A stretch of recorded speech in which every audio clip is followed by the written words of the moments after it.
So Toastmaster Renucka, level 3, P2. Are you ready? Are you ready? Toastmaster Renucka Vaid.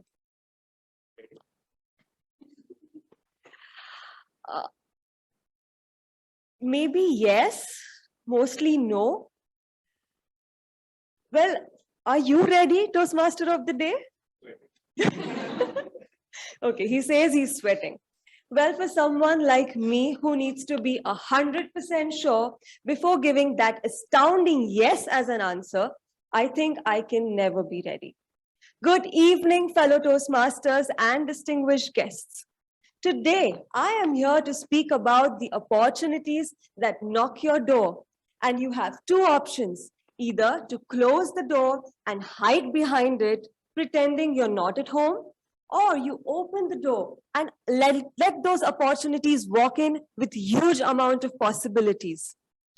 Well, I read somewhere that you are one decision away from an entirely different life. What a pressure. Well, as a kid, I was never really a decision maker.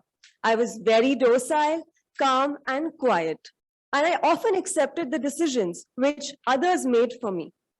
Let me give you a glimpse of what my childhood and a few years later went ahead like. So I loved playing with my fellow friends, that is my childhood friends in my society. And we were roughly of the same age. So there was a clear demarcation between the older kids and the younger kids.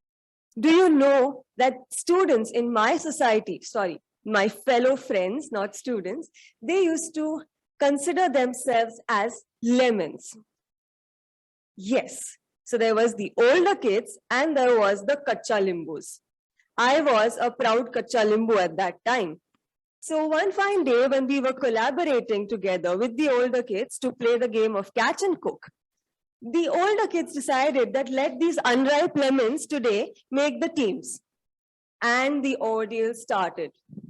My mother, she told me 50 years ago, there lived a lady, and it went on. And I was hoping that I should not get this role. Please, no, no, no. And it stopped right on me.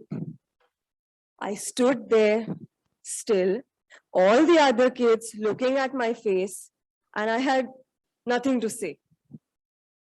They asked one question in their silence. Are you ready? The second instance, I was in school and I loved dancing. There was never a year when I missed out on my annual day function group dance. And it was the best time of the day when we used to enjoy the rehearsals in the first and the last period in my school. And on one such practice occasion, my teacher came up to me and said that, Renucka, you are a student of Bharatnatyam, so can you go and ask your teacher to just prepare a dance for these few stanzas of the song? Yes, ma'am, I gladly agreed. I went and I asked my teacher, who also happily obliged. I came and I gave the beautiful dance sequences, which were really appreciated by my teacher. And then she asked me one question. Renucka, would you like to lead this dance? I stood there, quiet, her eyes boring into me and asking me that same one question. Are you ready? I was in college now, and I had a flair for language and English learning. There was also an English club in my college, which I gladly joined. I attended the first meeting and I was so overwhelmed by the number of people who were present there. I thought to myself, am I really going to contribute here? Am I really going to be able to make a difference when there are so many other talented people over here? Later on, I went and I spoke to my professor. She said that there is an opening in the editorial team. Would you like to take that role up?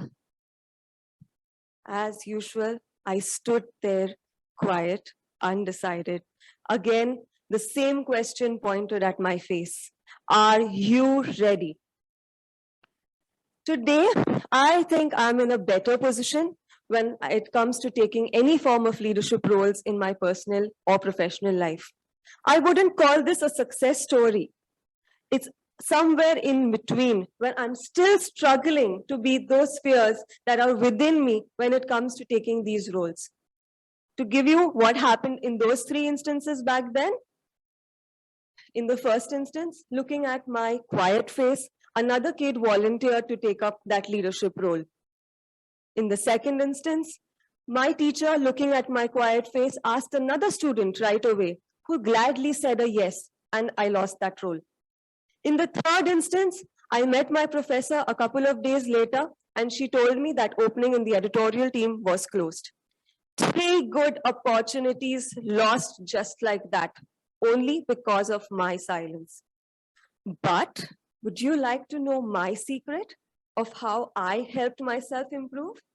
When I was going through these instances of my life, I realized that this fear is going to remain inside me no matter what I did.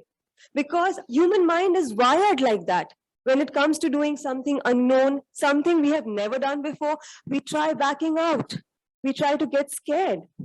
So the only other option was to be comfortable with this fear. Bring it on, take it ahead when you know that this is what you want to achieve.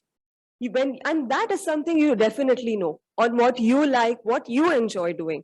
So don't hesitate when it comes to that. And with this particular help that I got, I later thought more. Involuntarily, I was thinking that when I spoke to myself, I always use negative language that no, I can't do this. No, I won't do that. And I changed this language first. I started taking it as a yes for everything that I did. That again helped me improve. So, my fellow Toastmasters and guests, are you ready? Over to you, Toastmaster of the Day.